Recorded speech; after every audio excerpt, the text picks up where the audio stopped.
created by MindSticks Foundation Trust. Welcome, students. Today we are going to build our foundational knowledge of basic chemistry by exploring 5 key topics.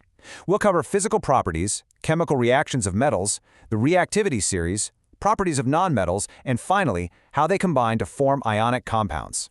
Let's dive right into this explainer. Section 1. Physical properties and exceptions. Let's start with the tangible things we can easily see and touch in our daily lives. Think about the metals around you. They are generally solid, really hard, and they've got that classic metallic shine, which we call being lustrous. If you hit them, they produce a ringing sound. That makes them sonorous. And of course, they are fantastic conductors of heat and electricity. Nonmetals, on the other hand, are quite the opposite. They are usually brittle, rather dull to look at, and they are poor conductors with much lower melting points. It's like nature drew a neat dividing line right between them. But chemistry is full of fascinating anomalies. Not every element follows the strict rules. For instance, while metals are almost always solid, mercury and gallium exist as liquids at standard room temperature. And those hard metals we just talked about? Well, alkali metals like lithium, sodium, and potassium are exceptionally soft. You can actually cut them with a simple kitchen knife. Then look at the nonmetals. Diamond is pure carbon, a nonmetal, but it's the hardest natural substance known to mankind. Iodine forms incredibly shiny crystals, and graphite, the stuff in your pencils, is actually a good conductor of electricity. These exceptions are highly important to remember. Moving on to Section 2, Chemical Reactions of Metals. Let's zoom in and see exactly what happens when these electropositive metals react with their surroundings. Imagine holding a piece of magnesium ribbon over a burner flame. Almost instantly, it vigorously combines with oxygen in the air, flaring up to form a metal oxide. For highly reactive metals like sodium and potassium, you don't even need a flame. They can literally catch fire upon simple exposure to air. That is exactly why we must carefully store them submerged under kerosene in the laboratory to prevent accidents. Now, what if we drop them in water? Highly reactive metals undergo a rapid, sometimes violent chemical change. They liberate hydrogen gas, you can clearly see it collecting as bubbles, and they generate a significant amount of heat.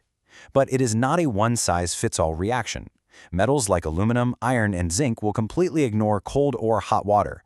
You actually have to expose them to steam to get any reaction at all. When it comes to acids, things get even more interesting. Mix a metal with a dilute acid, like hydrochloric or sulfuric acid, and you will get sulfate or chloride salts, along with that familiar hydrogen gas. But use nitric acid, and they behave differently, forming nitrate salts and releasing various nitrogen oxides instead. And here is a brilliant piece of chemistry trivia. How do you dissolve noble metals, like gold and platinum? You have to use aqua regia. It's a highly corrosive, fuming 3-to-1 mixture of concentrated hydrochloric and nitric acids. It is one of the very few liquids in the world that can melt down precious metals. This differing behavior leads us beautifully to the concept of displacement. If we place a clean iron nail into a blue aqueous solution of copper sulfate and give it some time, the iron actually displaces the copper from the solution.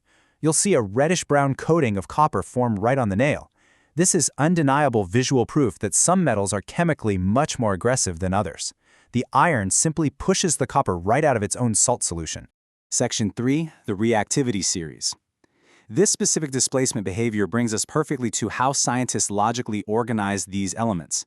Take a look at how this hierarchy is carefully arranged. This is the reactivity series. We have the highly reactive metals like potassium, sodium, and lithium sitting powerfully at the very top.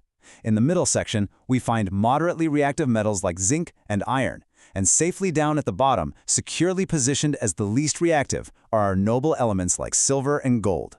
Memorizing this specific descending order is your master key for predicting exactly which metal will successfully displace another in a chemical reaction.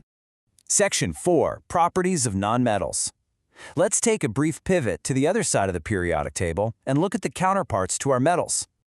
Unlike our metals, which love to lose electrons, nonmetals are fundamentally electronegative. This means they are quite greedy for electrons. They naturally prefer to gain them to form negatively charged ions. When they combine with oxygen, they typically form acidic or neutral oxides, like carbon combusting to form carbon dioxide. Furthermore, nonmetals generally do not react with water or dilute acids at all. Though keep in mind, halogens dissolving in water are a very notable exception to this rule. Section 5. Forming ionic compounds. Finally, let's bring it all together and see what happens when metals and nonmetals directly interact with one another. The magic happens when they form an ionic compound. Picture this. Our electropositive metal willingly gives away its outermost electron, becoming a positively charged cation. At the exact same moment, the non-metal happily accepts that free electron, becoming a negatively charged anion. Because opposite electrical charges strongly attract each other, these ions are pulled together by a powerful electrostatic force. They perfectly balance out to form a stable, electrically neutral substance.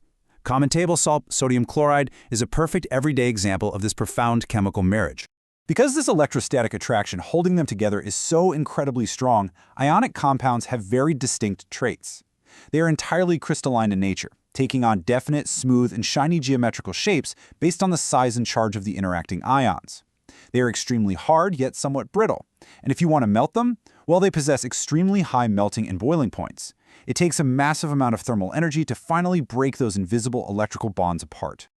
As we conclude today's explainer, I want to gently leave you with a thought to spark your scientific curiosity. If these fundamental rules of reactivity, electron exchange, and electrostatic attraction elegantly govern all the elements we just studied, just how much more of our complex, beautiful universe is built entirely on these incredibly simple atomic interactions? Think deeply about that as you continue your scientific studies. Thank you for joining me today, students, and keep learning.